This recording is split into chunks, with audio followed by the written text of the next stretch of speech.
Paolo Avellino may inamin, fans super kilig at may pakiusap. Wala na, may nanalo na, walang preno, dire-diretso ang banat ng aktor na si Paolo Avellino. Sa isang panayam kay Paolo, diretsang inamin ng aktor kung ano ba ang hinahanap niya sa isang babae. Hindi niya maitago ang paghanga nito sa kapareha na si Kim Chiu. Ayon sa kanya, maganda, masayahin at mabait.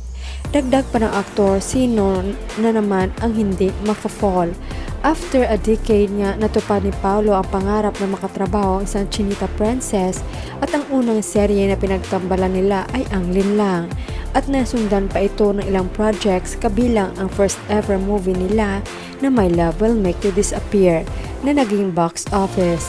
Heto naman ang chika naman netizens. Kaya hinintay ni Paolo Avellino ng 15 years si Kim para ligawan niya ito at binakuran na niya si Kim. Hindi niya pinakawalan at ayaw na niyang ipartner sa iba si Kim. Pinagdamutan ni Paolo ang kanyang prinsesa Chinita, Kim Chiu niya hanggang dulo sila lang ang magsasama hanggang dulo, Kim Pao forever. Lasting couple, Mr. and Mrs. Avellino na sila Kim Pao.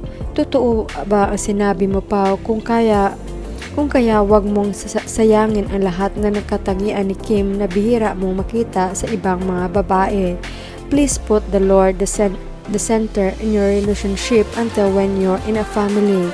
God bless you both. Kaya nga, hinintay ni Paolo si Kim, 15 years yon hinahanap. Nagiging kasama niya sa buhay ay nakita niya kay Chinita princess niya. The best.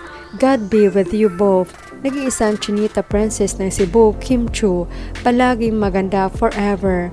Kaya dapat ingatan nyo ang isa't isa. Huwag hayaan na sirain kayo ng iba. Till forever, Kim Pao. Beautiful talaga si Kim, number one for me. Magkatulad kayo ng katangian, very humble. Kayo na forever. Love ko kayo, Kimmy Pao. Oh yes, we love Kim Pao forever. God bless. Pao, huwag ka na sana maghanap na iba pa. Siya ang babae na babagay sa'yo. Kahit si Kim minsan may pagkakikay, nakakapagpasaya naman. Ang tawa ni Kemi nakakahawa, kahit ako nag-iisa natatawa ako. Lalo pag kayo nagkukulitan at laging magkasama, sobrang saya ko. Nawawala ang lungkot ko, stress. Kim Pao forever. Pag hindi kayo magkasama sa event, parang nagsiselos ako sa iyo, Pao.